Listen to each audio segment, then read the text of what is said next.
Agradeço muito a viagem que vocês fizeram. Espero que vocês estejam gostando do curso. Me sinto muito responsável por deslocar vocês até aqui. Espero que vale a pena no final, mas eu tenho certeza, doutora Guadalupe, que depois da sua palestra eles vão ficar bem felizes, porque a gente vai ter uma reflexão de alto nível sobre a questão do trabalho escravo doméstico no Brasil.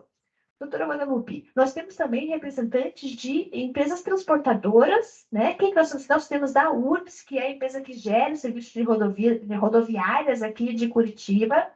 Nós temos, quem mais? Eu estou esquecendo algum segmento, meus amigos. Prefeitura de Moarama? Prefeitura de Moarama, a gente teve a oportunidade de estar numa capacitação em maio. Muito bem-vindos. O Moarama também demorou o quê? 12 horas para chegar aqui, o nosso Paranazão aqui representado. Sejam muito bem-vindos. CCR Aeroportos. CCR Aeroportos, né? Uma concessionária que gere quantos aeroportos? 17 aeroportos no Brasil. Então, sejam muito bem-vindos. Espero que estejam aproveitando. E é isso aí.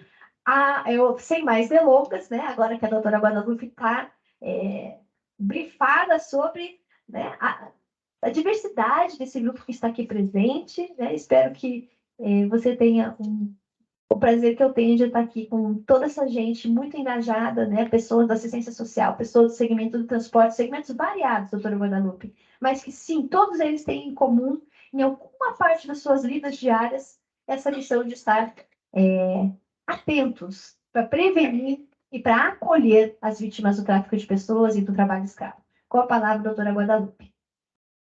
Bom dia, muito obrigada pelo carinho, doutora Cristiane, pelas lindas palavras.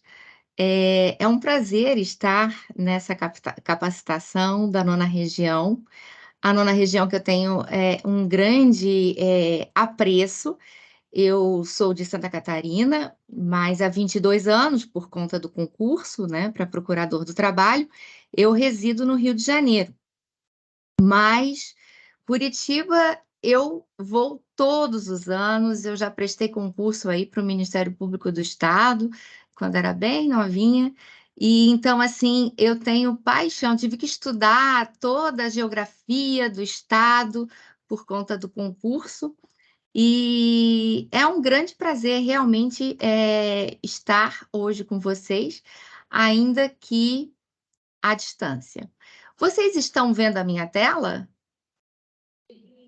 Sim, eu não consigo mais me ver. É engraçado, porque quando a gente participa de live, a gente se vê falando, é como se fosse um espelho. Então, eu não estou mais me vendo, mas estou vendo vocês. Isso é que é importante, né?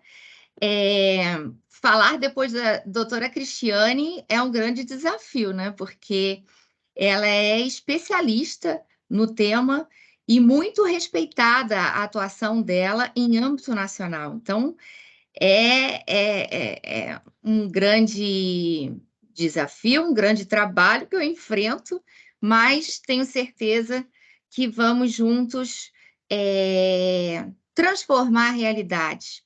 Em verdade, vocês estão hoje conosco porque vocês são agentes de transformação. E eu vou mostrar por que vocês são agentes de transformação. Vocês devem estar pensando, elas que são promotoras de justiça, né, promotoras de justiça, procuradoras do trabalho, elas que têm essa função. Sim, a gente tem a função dentro do que o direito nos permite, mas nós precisamos da atuação conjunta de vocês, de diversas áreas, multidisciplinar, para que a gente possa erradicar o trabalho escravo. Eu não gosto de utilizar o verbo combater, porque, para mim, combater dá aquela ideia de bate e volta, e a gente não quer isso, a gente quer extirpar, quer erradicar o trabalho análogo ao de escravo na nossa sociedade. Bom, infelizmente, ainda temos trabalho escravo doméstico em números bastante expressivos.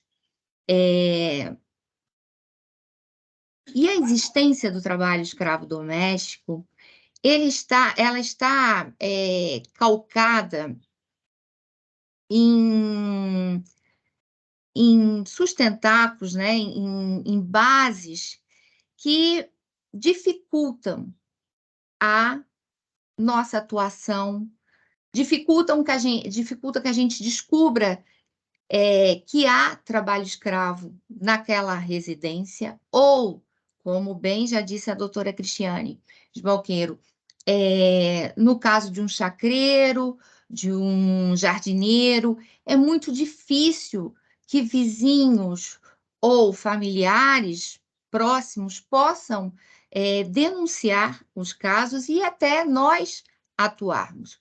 Primeiramente, porque existe uma garantia constitucional, né, prevista na Constituição da República, que é a inviolabilidade do domicílio. Então, a partir do momento que a gente recebe uma denúncia de trabalho análogo a de escravo, o primeiro ato que nós, do Ministério Público do Trabalho, temos que providenciar, temos que fazer, é ingressar com uma ação chamada tutela cautelar antecipada, requerendo ao juiz, né, pedindo ao juiz autorização para ingressar nessa residência.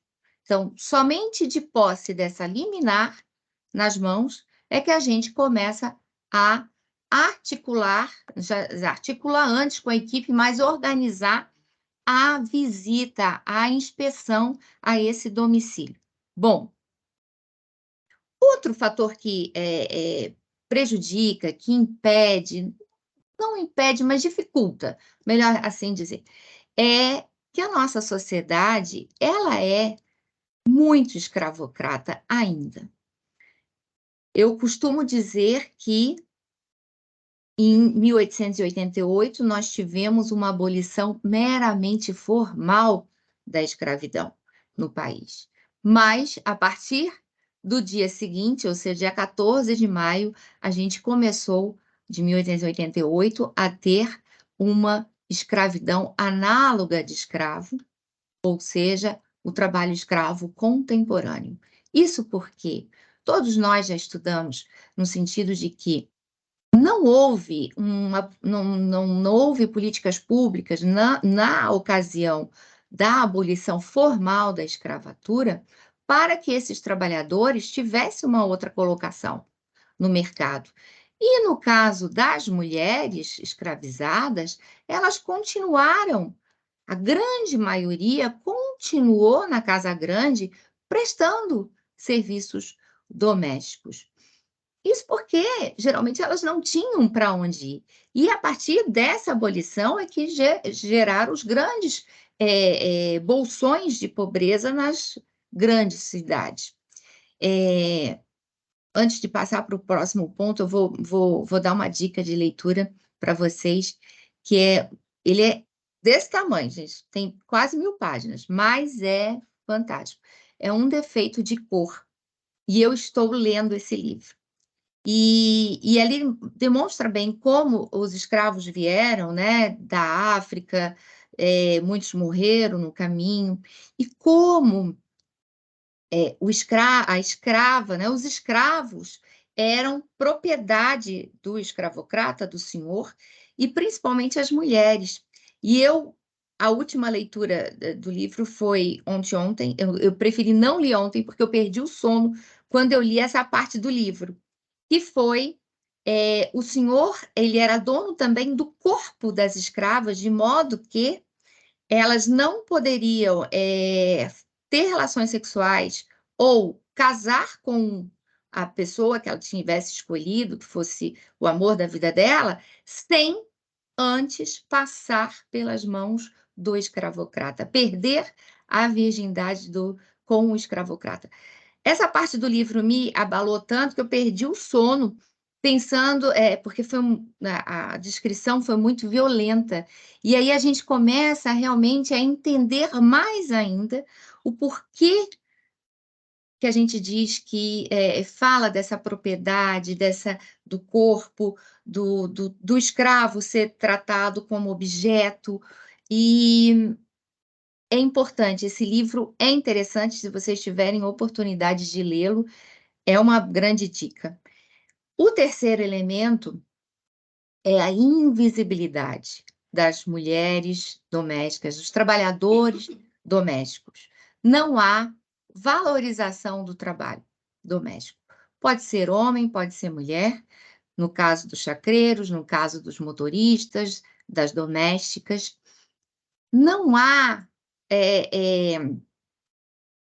o respeito aos direitos que são assegurados a essa categoria.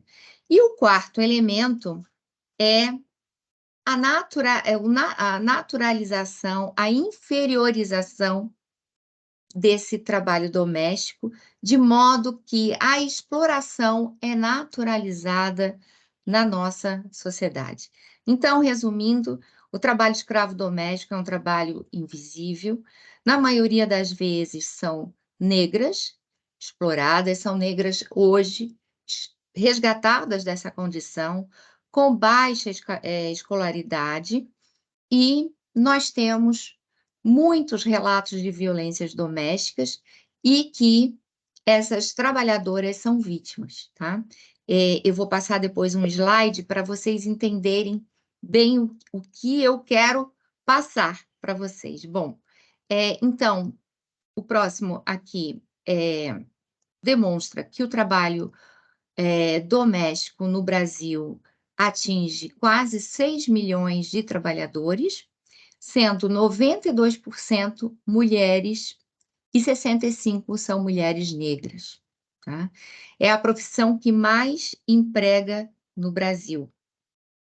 E tem outro fator importante também, que o Brasil foi o último país a abolir a escravidão, e hoje possui o segundo contingente de trabalhadores domésticos do mundo, atrás tão somente da China. Então, é um número grande de trabalhadores que nós estamos abordando o assunto, e que o trabalho conjunto será de extrema importância. Próximo slide é sobre o que a lei complementar, que teve início com a PEC das domésticas, previu para as trabalhadoras. O trabalho doméstico, a categoria, em verdade, ela foi a última a ter direitos previstos em lei, tá? Em 1916, no Código de 1916, havia uma referência leve ao serviço doméstico como um trabalho, e havia previsão de uma remuneração. A CLT, que é de 1943, ela simplesmente calou-se quanto ao tema trabalho doméstico. Em 72 é que veio a Lei 5.859, que garantiu CTPS para as trabalhadoras, férias remuneradas de 20 dias e previdência social só. A Constituição da República, por sua vez, no artigo 7º, quando prevê todos aqueles direitos para os trabalhadores, excluiu alguns direitos para a categoria dos domésticos. E aí veio a famosa PEC das domésticas, que é de 2013, que completou 10 anos recentemente, que depois se tornou a Lei Complementar 150/2015. Essa lei complementar, ela previu, então, FGTS, jornada de 44 horas semanais para as domésticas, pagamentos de horas extras, adicionais noturnos, pagamentos de adicional noturno, mas tem ainda uma falha. Não previu todos os direitos que estão garantidos aos demais trabalhadores. A doméstica não tem direito ao PIS, o seguro-desemprego é limitado ao salário mínimo, ao passo que dos outros trabalhadores é a maior remuneração, as 3 últimas, e na grande maioria dos estados da federação, nós não temos, e também nos municípios, um sindicato que represente a categoria. Nós temos aqui no Rio de Janeiro, e é bem atuante, mas infelizmente não é uma realidade em todo o território nacional, tá? Segundo a OIT, nós, 70% das domésticas não têm CTPS assinada, essa é uma realidade, apresentada pela OIT em pesquisa recente, e isso reforça mais o que eu falei para vocês. O trabalho não é valorizado, continua sendo um trabalho invisível, desvalorizado. As nossas domésticas continuam em quartos, dormindo em quartos, né, de empregada, destinados a empregados, sem ventilação, perto da cozinha, com jornada, com horário para iniciar, mas sem hora para acabar, com um atendimento muitas vezes de madrugada e sem a remuneração adequada.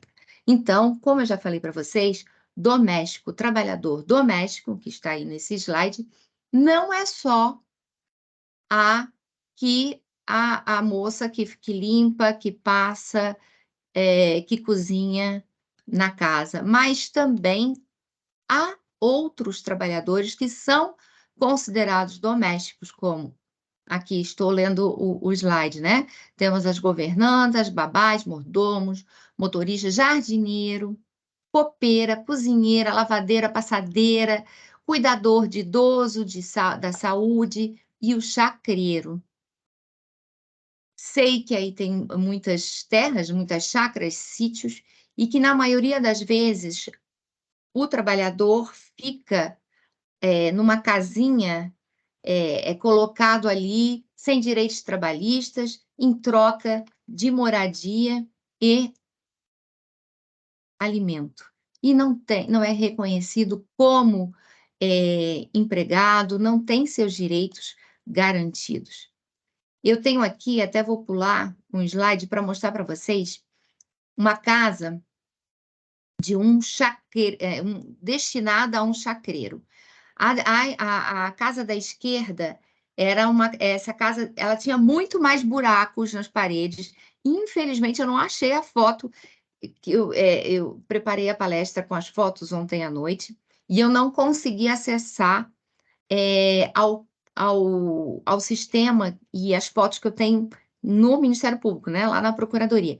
Então, a única que eu tinha aqui em casa era essa casa com essa fresta. Essa casa destinada ao chacreiro, ela era toda esburacada, de modo que podia tranquilamente passar qualquer bicho à noite, né, enquanto ele estivesse dormindo.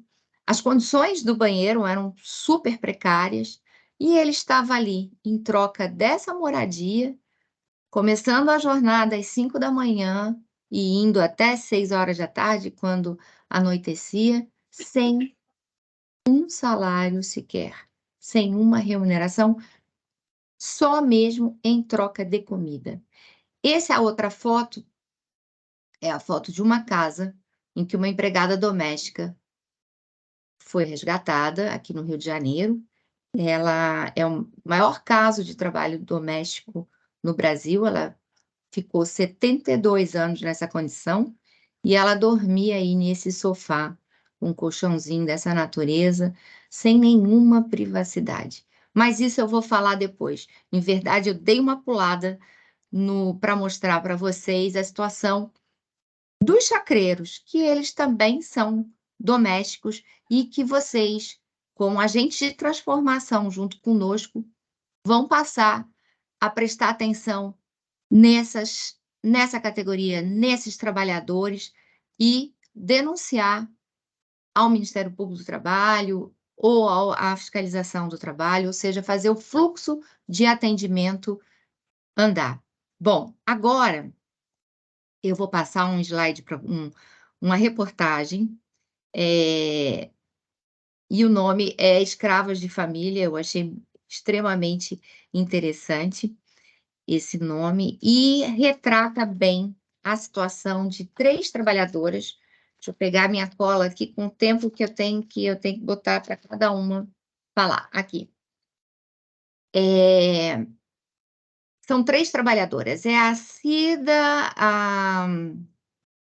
esqueci o nome das outras 2, mas vocês vão ter uma pequena demonstração do que a gente enfrenta, tá? Vamos ver se vai dar certo aqui. Vocês só digam se tá tudo ok. Estão ouvindo? Ouvindo ok? Faz um ok para mim aí, que eu tô vendo só vocês. Ok, estão vendo. Obrigada. Sem áudio, doutor. Oi? Tá sem áudio? É. Espera aí. Eu acho que eu vou sair, vou tentar compartilhar de novo, tá? Espera aí. Tá. Desculpa. Eu acho que a gente podia chamar o rapaz de informática, porque eu sei que é algum botão que tem que ser apertado, né? Não, é um botão, eu sei. Pode deixar que Você eu sei. sabe? Peraí. Sei. É o dela, não é o nosso. Não é o nosso áudio. Aqui. Eu vou parar de compartilhar. E vou compartilhar de novo. Aqui, ó.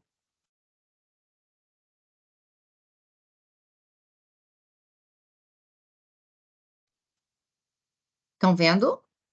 Sim. Sim. Ok. Durante muitos Estão anos. ouvindo? Agora sim. Oba!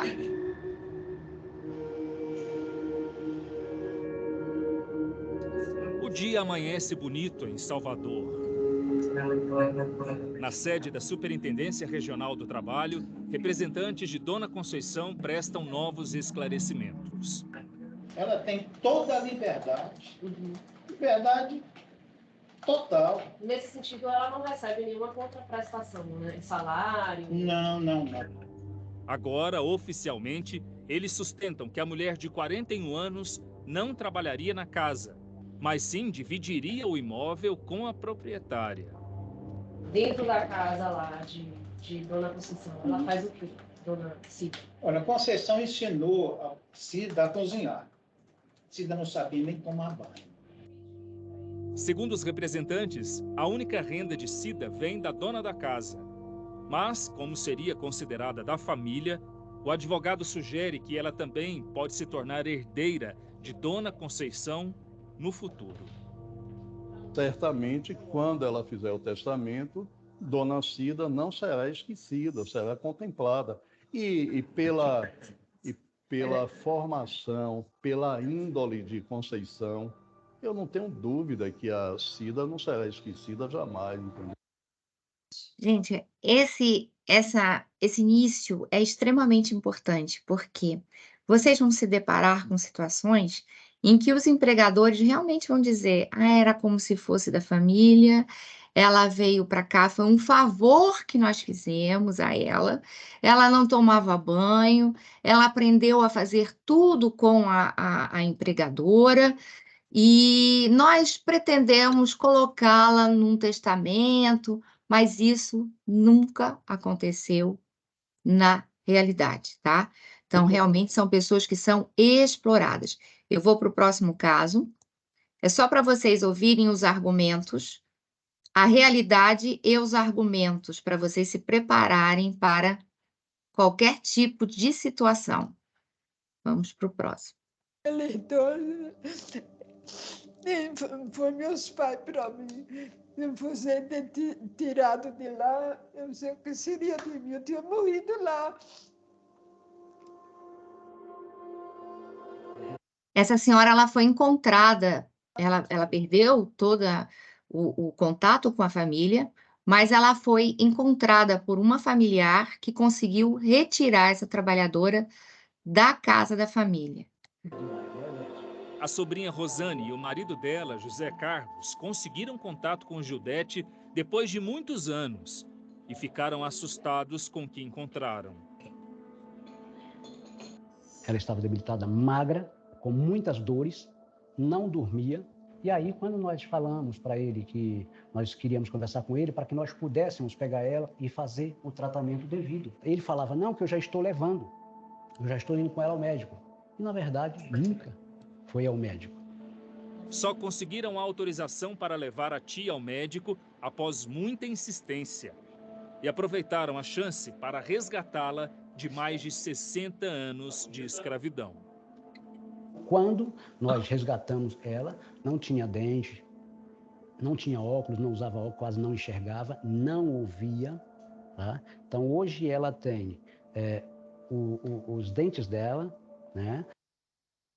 Pessoal, essa inclusive, não sei se vocês acompanharam um caso em Santa Catarina de uma trabalhadora que foi resgatada. Ela trabalhava na casa de um desembargador e ela também ela é surda e foi resgatada. Hoje ela já está no pós, né, resgate, recebendo todo o atendimento psicossocial, inclusive aulas de Libras, e ela hoje já está conseguindo se comunicar.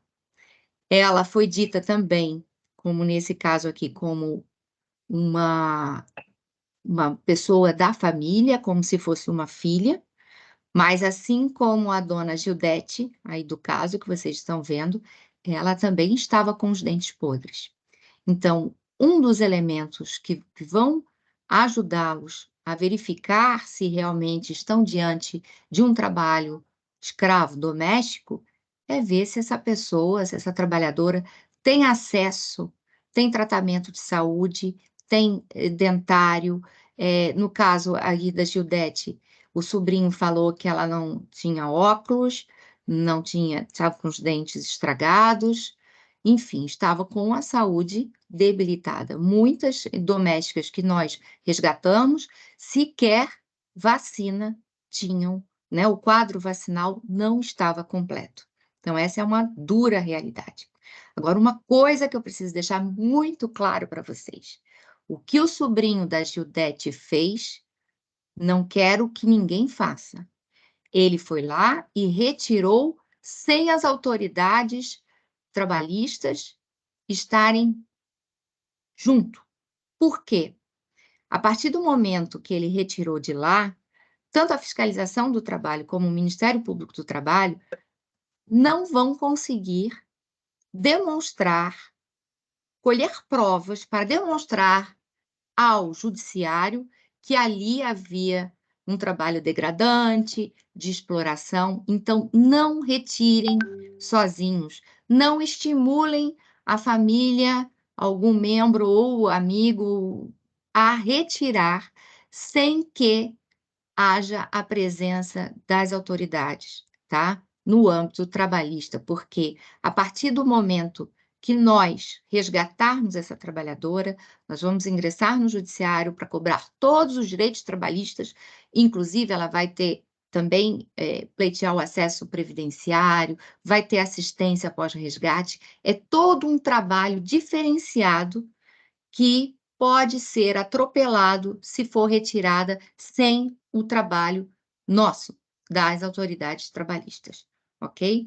Vou para o próximo caso.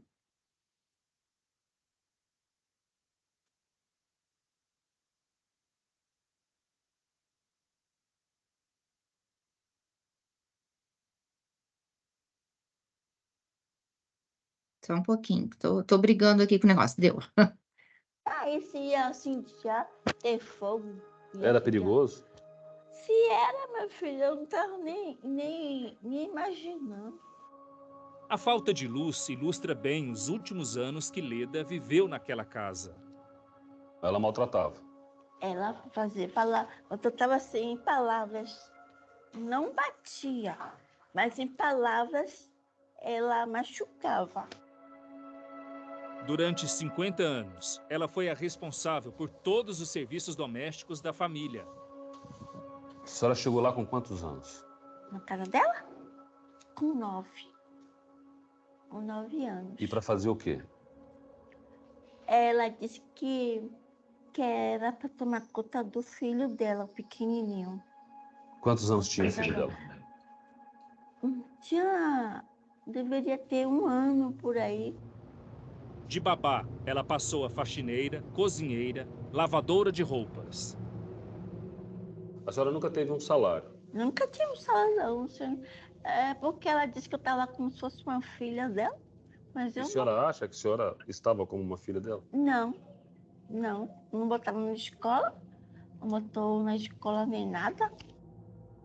Mas esse traço comum, né? O empregador, ele não deixa a trabalhadora ir para a escola, para ela não conhecer ninguém e também para ela não ter conhecimento. E também a questão do vínculo, né? Quando a pessoa não tem vínculo, ela não quer sair. Ela não faz questão de ter folga, ela não faz questão de tirar férias, ela não tem o que fazer. Além de não ter acesso aos estudos, ela também não tinha direito a um item básico que normalmente é dado a quem é da família. Ela te tratava com carinho? Ela te abraçava? Não, nunca me abraçou, não. Nunca me abraçou, não. Nem me também me abraçou por cima do resto. Eu não sabia nem o que é um abraço. Eu vim saber que era um abraço aqui no abrigo. Você não sabia o que era carinho ainda? Não. Antes. Forte, né? Eu acho muito forte esses depoimentos. Isso demonstra, né, que não são só mulheres negras, né, mas temos pessoas, né, mulheres que muitas vezes vão, crianças, né, adolescentes para a casa das patroas, e ali elas começam a trabalhar, a serem exploradas, são consideradas como da família, mas não têm as mesmas oportunidades de estudo dos filhos do núcleo familiar escravocrata, elas têm a infância roubada, não socializa, não tem amigos, não tem um trabalho que possa remunerá-las para que elas, com o dinheirinho delas, possam comprar o que quiserem, uma roupa, um refrigerante, ou terem até amigos para saírem. Por quê? Porque elas são confinadas nesse espaço. Tivemos um caso em que, e muitas vezes elas se tornam infantis, antes de eu contar um caso. Elas, né, perceberam a voz infantilizada dessa trabalhadora justamente porque ela teve a infância dela roubada. Então, ela fala desse jeito porque ela não teve oportunidade de crescer junto com pessoas da idade dela e amadurecendo. Não amadureceu. E isso demonstra a coisificação do ser humano. Nós tivemos um caso em que a trabalhadora, em verdade são, na maioria dos casos, mas esse assim me deixou muito impressionada, que ela gostava muito de bala, de refrigerante, então ela pedia para a empregadora dar o dinheiro para ela comprar bala. E aí, como a empregadora menosprezava, diminuía essa trabalhadora, ela sempre dizia: deixa que eu compro, porque você não vai conseguir comprar, vai ser trapaceado. Então, vai diminuindo a autoestima da pessoa a ponto dela sentir medo e não se encorajar de sair dessa situação de escravidão. Até mesmo porque, na maioria das vezes, elas perdem, essas trabalhadoras, né, por décadas de trabalho prestados, elas perdem o contato com os seus familiares, tiveram a infância roubada, não têm amigos, não têm um dinheiro para ir na esquina. Então, elas se colocam nessa situação. Aí é que eu ia falar e que eu mesma me atropelei. Teve um caso em que a Polícia Federal começou a colher os depoimentos e sempre ressaltar que a trabalhadora, ela andava com os cachorros na rua, ela podia ir lá no supermercado fazer compras com o dinheiro da empregadora, porque ela que fazia as compras da casa. Então, sempre querendo dizer que essa trabalhadora, ela tinha a liberdade de ir e vir, mas, em verdade, ela não tem nunca teve liberdade de ir e vir. Ela estava presa a esses grilhões psicológicos que os empregadores domésticos colocaram na vida dessa trabalhadora. Ela não tinha amigos, ela não tinha dinheiro próprio dela, ela não tinha coragem para nada, todas são infantilizadas, então é uma característica, até tem um estudo que é da filosofia aplicado na psicologia, que é o da acrasia. A trabalhadora, ela é sempre diminuída a ponto dela deixar de acreditar nela mesma. Tá tudo bem? Estão me ouvindo? Estão, né? Então tá. Bom,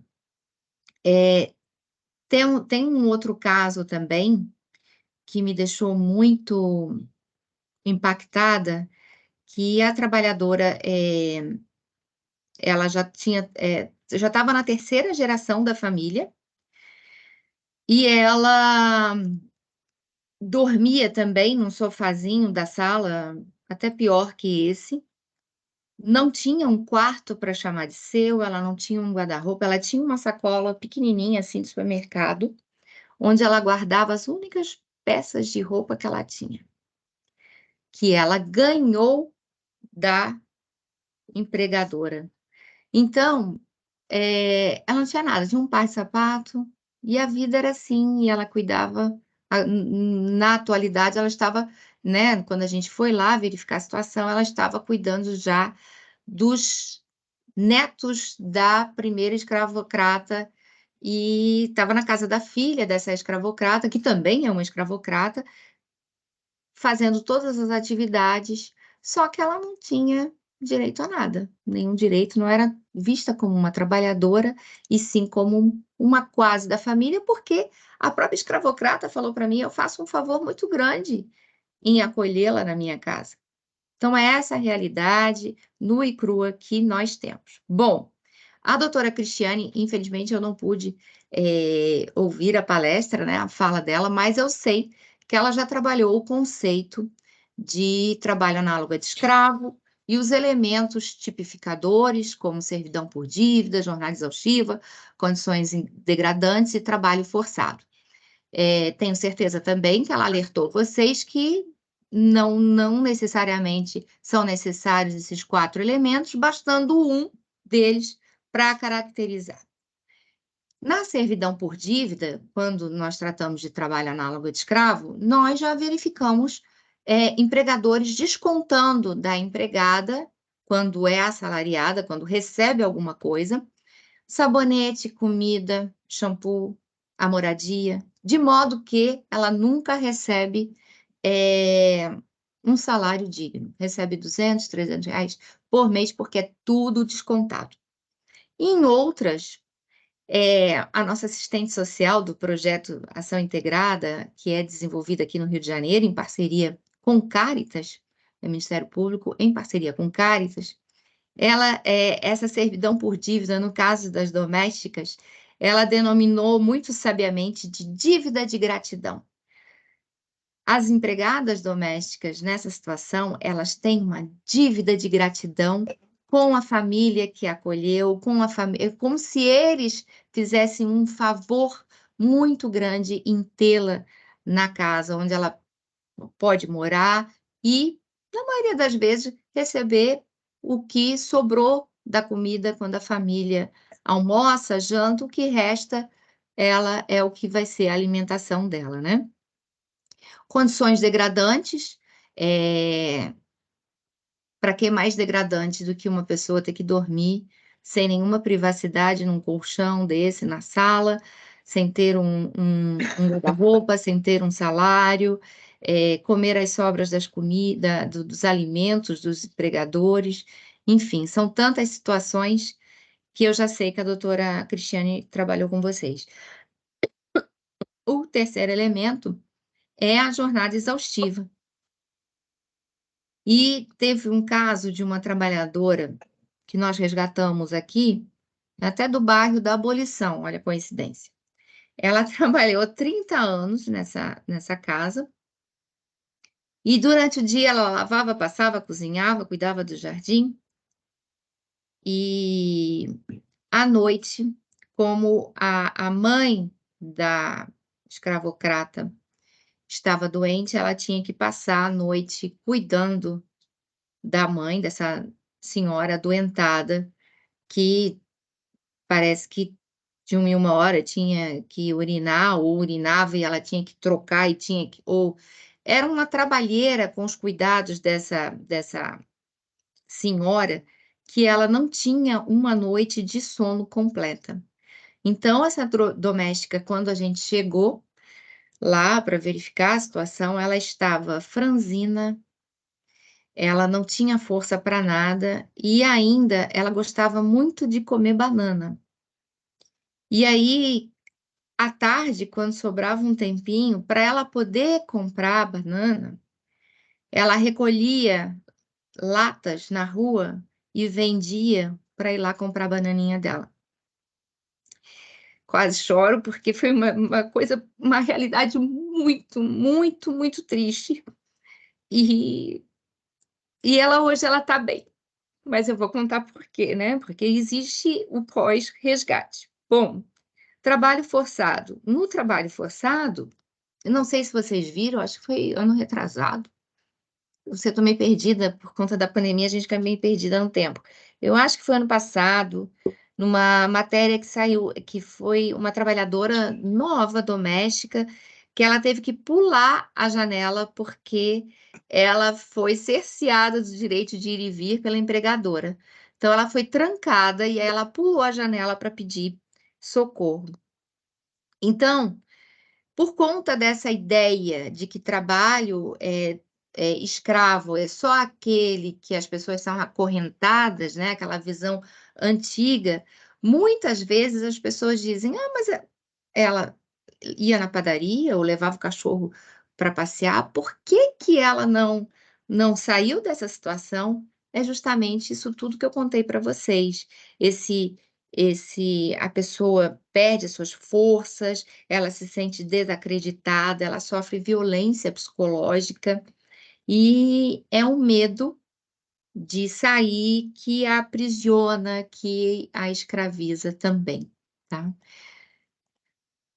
Nós tivemos um boom de casos de trabalho escravo doméstico na pandemia, e principalmente depois da publicação do caso da Maria Helena Gordiano, um caso lá de Minas Gerais, em que ela ficou, se eu não me engano, 40 anos em situação análoga de escravo e sendo explorada por uma professora, o filho, eu acho que era do núcleo familiar, é um professor universitário, e a Maria Helena, o caso da Maria Helena teve uma atuação do Ministério Público do Trabalho e saiu até no Fantástico, né, na Globo. E depois que saiu na Globo, aumentou os casos de denúncia de trabalho análogo de escravo. Mas assim, não só porque também saiu no Fantástico, mas porque os vizinhos começaram a prestar mais atenção, né, porque estavam em casa durante a pandemia, começaram a prestar atenção nas relações de trabalho que havia, né, no seu entorno. Tivemos casos durante a pandemia que a trabalhadora não pôde sair de casa porque os empregadores tinham medo que ela contraísse o vírus e transmitisse para todo mundo. Então, tivemos notícias, denúncias que nós atuamos, de trabalhadoras que ficaram meses sem ver os familiares. Trabalhadoras com registro em carteira, tudo mais, ficaram presas, cerceadas do direito de ir e vir, justamente porque não podiam contrair o vírus e passar para os empregadores. E aí houve resgate. No caso da Maria Helena, foi um professor universitário. Aqui no Rio, nesse caso da abolição, era uma professora universitária também. Tivemos outro caso bastante emblemático, que era uma executiva da Avon, que submetia a trabalhadora de 61 anos, ela ficou trabalhando sem receber os seus direitos, sem receber o salário, mas ela ficou presa num quarto, não era um quarto, era uma parte da casa que não tinha banheiro. Então, ela não tinha direito a fazer as suas necessidades no conforto no banheiro. Ela fazia num balde. E aí houve o resgate dessa trabalhadora pela fiscalização do trabalho em conjunto com o Ministério Público do Trabalho. Bom, nós tivemos, como eu falei para vocês, um aumento muito importante dos casos de denúncias, né, de trabalho análogo a de escravo. Pra vocês terem uma ideia, de 2017 a 2020, nós tínhamos uma média de 3 casos por ano, e aí depois cresceu, na época da pandemia, para 10 vezes mais, né? Passou para 30, 31 casos por ano. Então, é onde a gente tem bastante relato de trabalhadoras que também não puderam sequer visitar seus familiares durante a pandemia. Gente, o que a gente está propondo aqui para vocês é um olhar diferenciado, mas para isso é preciso que seja feita uma escuta qualificada, não só vocês que são da assistência ou que trabalham nas rodoviárias, né, dos terminais rodoviários, mas essa escuta qualificada é olhar para o próximo e deixar que a pessoa fale numa linguagem, não faça perguntas difíceis, tente ser entendido para que a pessoa se sinta à vontade de contar o que está passando. Falando em rodoviária, não é caso de doméstico, mas serve aqui o alerta. Nós tivemos um resgate de trabalho escravo de paraguaios numa indústria clandestina de cigarros. E eles vieram do Paraguai, todos juntos, saltaram na rodoviária de São Paulo, e ali já estava o integrante da quadrilha que foi buscá-los na rodoviária. No ato que eles se encontraram, os trabalhadores paraguaios obrigatoriamente tiveram que entregar todos os celulares para esse representante da quadrilha. E teve uma pessoa, trabalhador da rodoviária, que viu isso, mas não maldou, não imaginou que fosse uma situação de trabalho análogo a escravo. Então, hoje vocês estão tendo a oportunidade de abrirem o olhar. Aqui a última coisa que eu botei, que é interessante, que eu já falei para vocês, que é o caso: trabalhadora frequenta a clínica da família, tomou as vacinas, como é que está a situação da dentição, né, da saúde bucal? Ela tem saúde? Ela é assistida? E isso são elementos, são indícios que podem caracterizar uma situação de exploração. Agora eu vou tratar com vocês um caso que demandou muitas reuniões e um aprendizado muito grande, né? E o resultado foi um aprendizado enorme. Nós tivemos um caso de uma trabalhadora que ficou 40 anos na mesma casa, e chegaram lá, ela tinha, assim, parecia muito disposta, mas também não recebia salário, só servia, uma história igual a que eu contei para vocês, de todos os casos. E como a denúncia, nós tínhamos capacitado a nossa rede de assistência aqui no Rio de Janeiro, no ano anterior, a denúncia veio do próprio CRAS. Então, veio uma denúncia muito elaborada, muito bem escrita, com detalhes, né? O caso foi bem explicitado para nós. Nós fomos Ministério Público do Trabalho, Fiscalização do Trabalho, nós chamamos assistente social do CRAS, que tinha feito aquele relato, para ir junto conosco, né? Obtivemos, primeiramente, a liminar, chegamos lá, entramos na casa e, na ocasião, fomos também com a assistente social e psicóloga do Projeto Ação Integrada, que cuida do pós-resgate junto com o Cáritas, e a equipe de assistência da assistência com o Projeto Ação Integrada entendeu por bem deixá-la na casa, que era mais importante fazer o desmame. Ela ia aos poucos tendo o atendimento da assistência, ia ser introduzida em cursos de capacitação, em turma, de dança, até formar um ciclo de amizade e dali ela poderia sair da casa.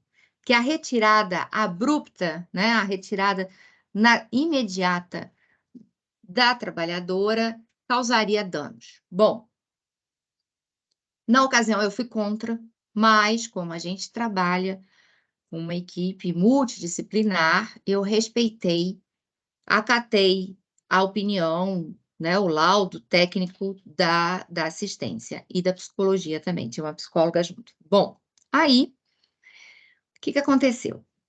Eu sempre fui contra porque o artigo 149 do Código Penal, que é o que a gente utiliza como referência na área trabalhista, é o que prevê o crime de trabalho análogo a de escravo.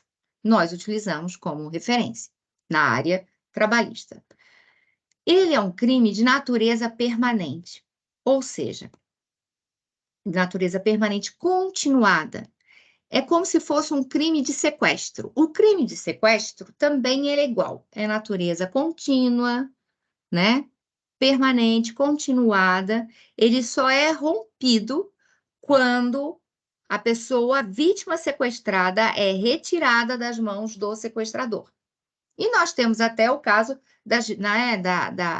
que a sequestrada ou sequestrado se apaixona pelo sequestrador, né? Que é a síndrome de Estocolmo.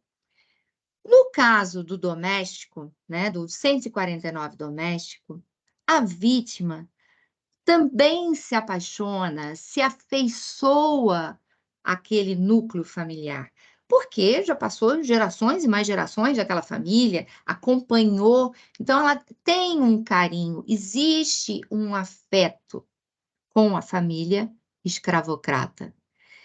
Mas só que é um crime continuado, que só vai realmente estancar, parar de acontecer, se nós retirarmos a vítima das mãos dos agressores. Então, por conta disso, eu sou da opinião de que nós realmente temos que retirar isso com base no Código Penal, com base na Lei Maria da Penha, que tem medidas protetivas, né, para afastamento imediato da vítima que está nesse ambiente doméstico, sofrendo algum tipo de agressão. A Lei Maria da Penha se aplica às relações de trabalho doméstica, tá? Então, eu, na ocasião, fui contra ao tal desmame. E aí foi combinado que a assistente social e psicóloga do CRAS iriam fazer visitas programadas. Numa dessas visitas, a escravocrata idosa sumiu com a empregada doméstica, idosa também, desapareceram.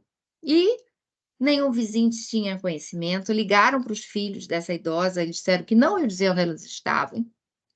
Eu sei que imediatamente, como a ação civil pública já tinha sido ajuizada, o Ministério Público já tinha ajuizado a ação principal, pleiteando o pagamento de todas as verbas trabalhistas não honradas durante o período, tal. Nós eu comuniquei ao juiz imediatamente e pedi que os celulares fossem rastreados das duas para que fossem localizadas.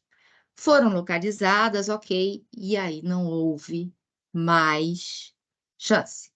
Realmente a trabalhadora foi retirada dessa casa e foi para um abrigo. conseguimos vaga num abrigo para idosos, muito bom, e que estava, né, sempre fazendo esse atendimento. Mas outra característica que vocês vão enfrentar em toda a situação. Como existe esse afeto, esse amor, né, essa vida, né, como é que eu posso dizer, convivida, não, essa vida passada aí com a família do núcleo escravocrata, com essa família escravocrata, toda doméstica que é resgatada fica triste no primeiro momento, diz que já tivemos casos de uma que disse que ia se matar e que ia acabar com a vida dela, porque não existia mais sentido. E aí há todo um trabalho social, e até temos educadoras sociais que saem com essas trabalhadoras, fazem atividade, e elas mudam de opinião.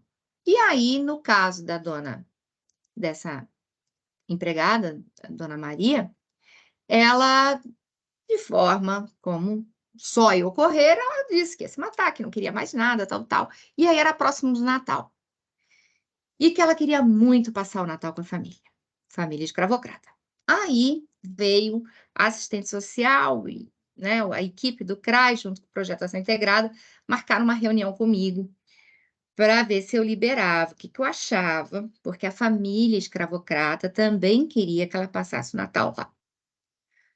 Aí eu disse assim, olha, eu sou contra, mas já que ela quer tanto, ela pode passar, dia 24, o Projeto Ação Integrada arca com o deslocamento do abrigo até a casa, tipo, ela pode ir umas 6 horas da tarde, 7 horas, ceia, e no máximo meia-noite ela tem que estar, né, de volta no abrigo. Aí, elas resolveram, então, antes de fazer essa proposta, ver qual era o comportamento da família. Aí foram lá, a assistente social do CRAS e também do Projeto Ação Integrada, junto com a empregada resgatada, a dona Maria, foram lá nessa casa. E aí estava a empregadora com os filhos.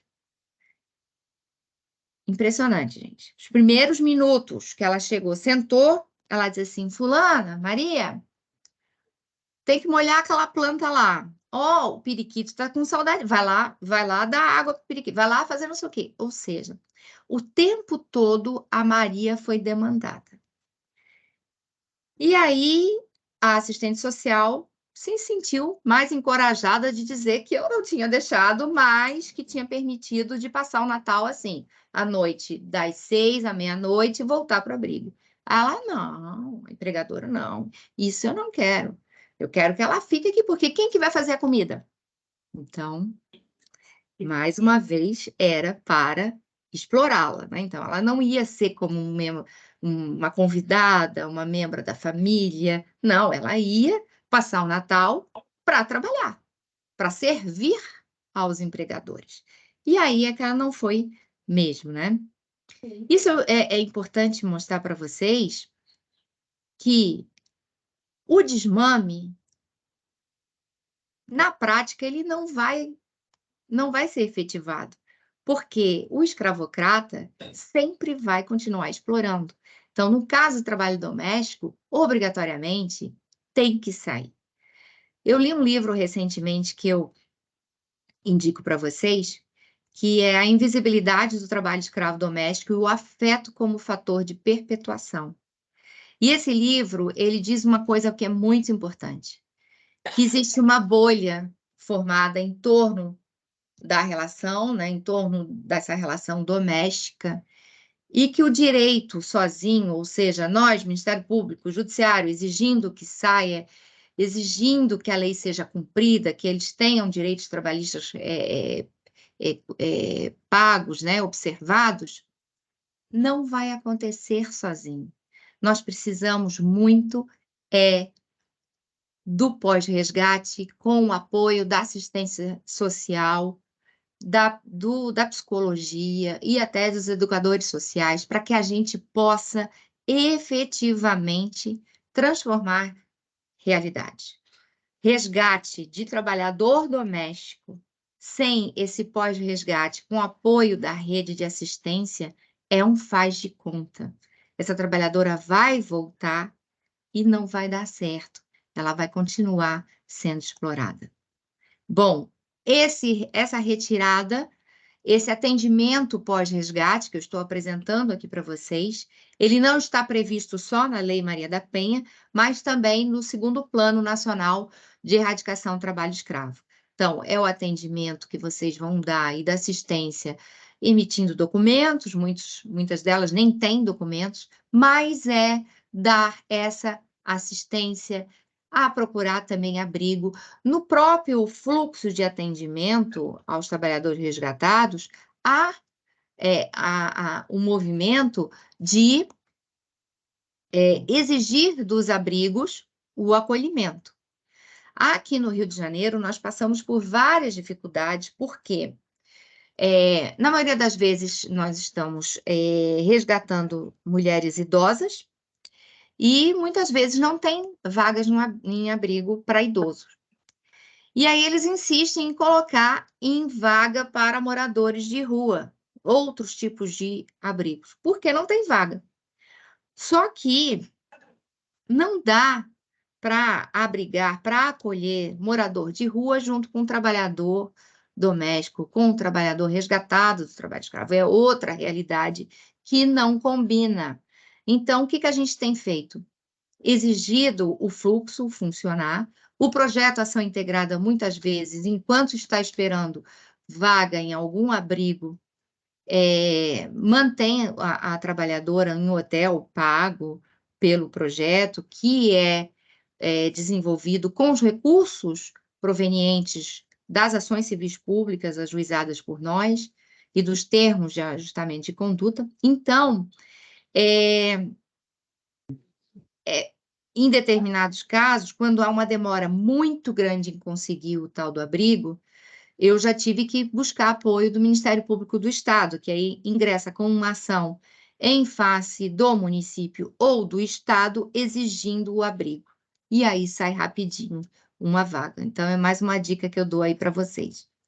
Bom, vocês estão aqui justamente porque a gente está desenvolvendo esse projeto estratégico que é sensibilizar os profissionais da rede para prevenção, para abrir o olhar e, principalmente, para que vocês denunciem ao Ministério Público caso encontrem situações com alguns desses indícios que eu apresentei para vocês.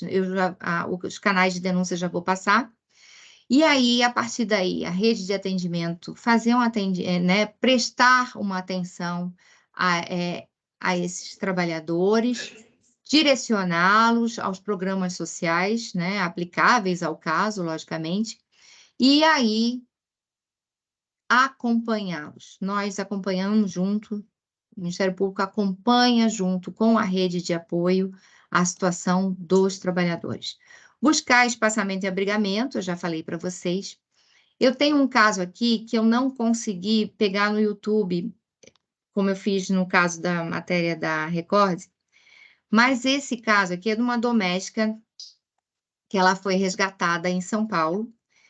Ela está sendo atendida pelo projeto Ação Integrada aqui do Rio de Janeiro, e ela tinha uma ferida na perna, ela não teve o tratamento adequado pela escravocrata, e ela, quando ela saiu da casa, que ela foi resgatada pelo Ministério Público do Trabalho e Fiscalização do Trabalho, ela pensou em se matar, mas por conta desse atendimento psicossocial, ela hoje está outra pessoa, feliz da vida, que até escreveu um livro sobre a história da vida dela, e recentemente ela foi a Brasília para prestar um depoimento, para falar da importância do pós-resgate. E também foi a primeira vez que ela andou de avião, então ela chorava e ria porque ela estava feliz, porque ela está inserida agora na sociedade, de forma digna. Então, é um depoimento que depois eu acho que eu compartilho aqui com vocês. Vamos ver se a gente passa, mas para não perder tempo, eu vou pular esse slide, tá? Outro aspecto que eu não sei se a doutora Cristiane tratou com vocês, todos os dados sobre perfil dos trabalhadores, número de resgatados, a situação dos trabalhadores de cada cidade, de cada município, de cada estado, qual setor que mais tem resgate, isso tudo está no Observatório Nacional de Erradicação do Trabalho Escravo, chamado Smart Lab.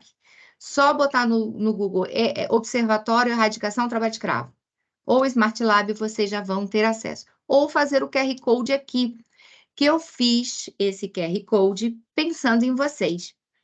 Olha só, no caso do Paraná, eu fiz uma pesquisa específica para o Paraná, 35% dos casos em que houve trabalhador resgatado, havia cobertura desses trabalhadores no CAD único, o atendimento, a inclusão no CAD único, né, no momento do resgate. E se vocês observarem em âmbito nacional, vocês vão se deparar com a seguinte constatação: quanto maior a cobertura de trabalhadores, né, de pessoas, no CAD único, né, que dá acesso aos programas sociais, como Bolsa Família, tarifa para energia elétrica, o benefício de prestação continuada, enfim. Quanto maior número de trabalhadores, de pessoas naquela cidade inscritas, né, cobertas pelo CAD único, menor é o número de trabalhadores em trabalho resgatados do trabalho análogo de escravo. Ou seja, quanto maior a cobertura, menor a quantidade de pessoas em situação de vulnerabilidade e menor o número de casos de trabalhadores em condições análogas à de escravo, tá? Então, é interessante vocês verem esse observatório, estudarem, para concluírem, se vocês não acreditarem em tudo que eu estou falando aqui, concluírem numericamente o quão é importante esse atendimento pela assistência social, a inclusão no CAD único, esse trabalho preventivo, essa política pública bem desenvolvida, a gente vai conseguir erradicar o trabalho análogo de escravo. Bom, coincidentemente, a doutora Cristiane falou do município de Rio Branco do Sul, que eu não sei se tem gente aí, mas eu dei uma pesquisada. Tem um número pequeno, vocês podem até ver aí com o QR Code, um número de a cidade do cimento, né? Eu pesquisei aí. Tem um número de resgatados, acho que são 13, não é um número expressivo, mas o que esse município indica para nós?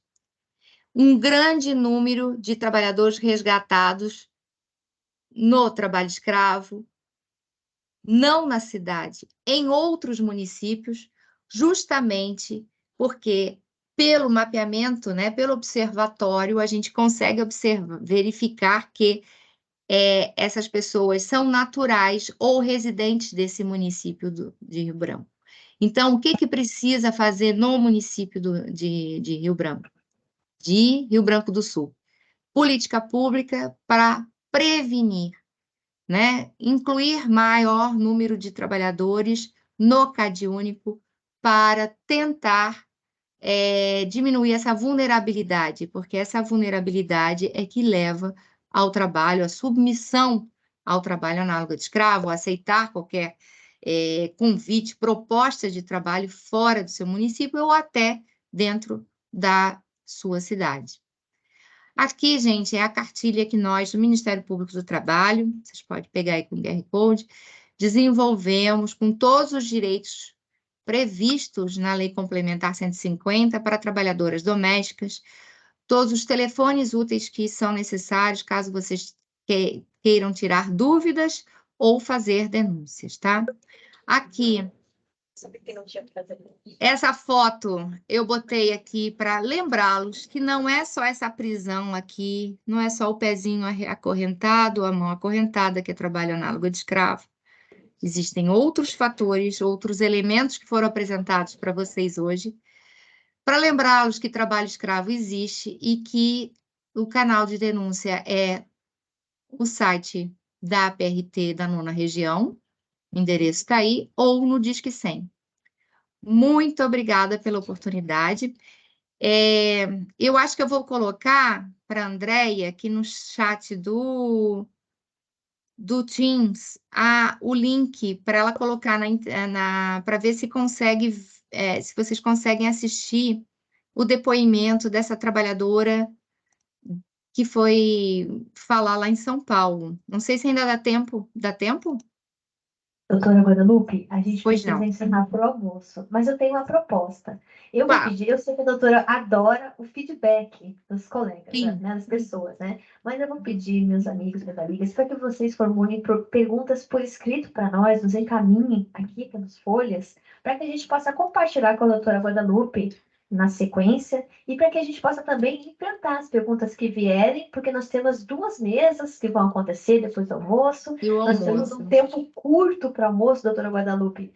O horário previsto era às 13h30, mas vamos fazer 15 para as 2, para dar tempo de vocês comerem aqui aos arredores da cidade. Doutora Guadalupe, eu queria, acho que em nome de todos aqui, as palestras. Agora vocês entendem porque nesse curso presencial nós tivemos uma palestrante remota. Porque realmente a doutora Guadalupe era insubstituível. E essa pessoa está falando em primeira pessoa. Quando ela fala nós fomos e acolhemos, ela está falando não nós, instituição. Ela está falando eu, a doutora Guadalupe e a equipe. Eu fui. Então foi uma palestra em primeira pessoa, de gente que esteve lá e realmente resgatou mulheres vítimas do trabalho escravo e outras vítimas não só no trabalho escravo doméstico, mas em várias modalidades de trabalho escravo.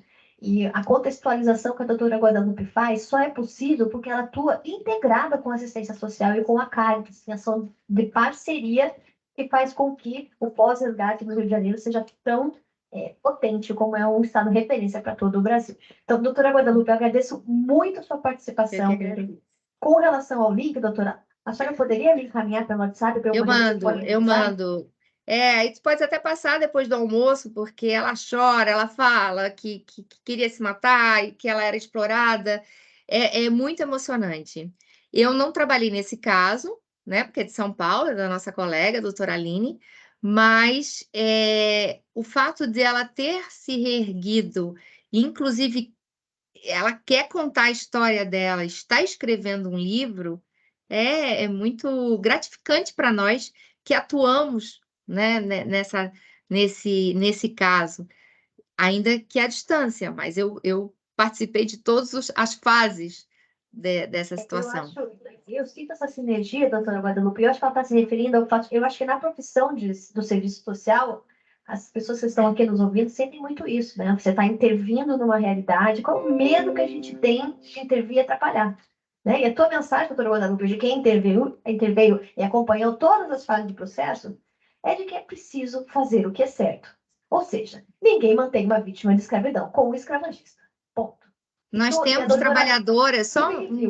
trabalhadoras hoje que já estão morando juntas, que se conheceram no abrigo, estão ganhando a pensão mensal, mais o benefício previdenciário, e então alugaram uma casinha e estão morando juntas. Olha que legal. E vivendo, dançando, indo para os bailes. É uma nova vida. É isso aí, doutora.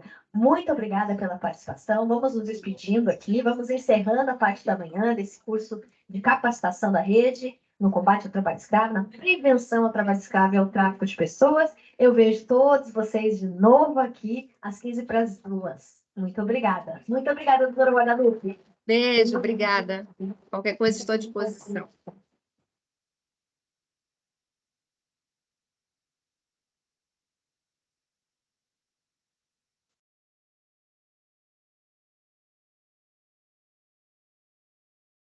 Vamos fazer um teste. Eu só vou parar aqui a gravação.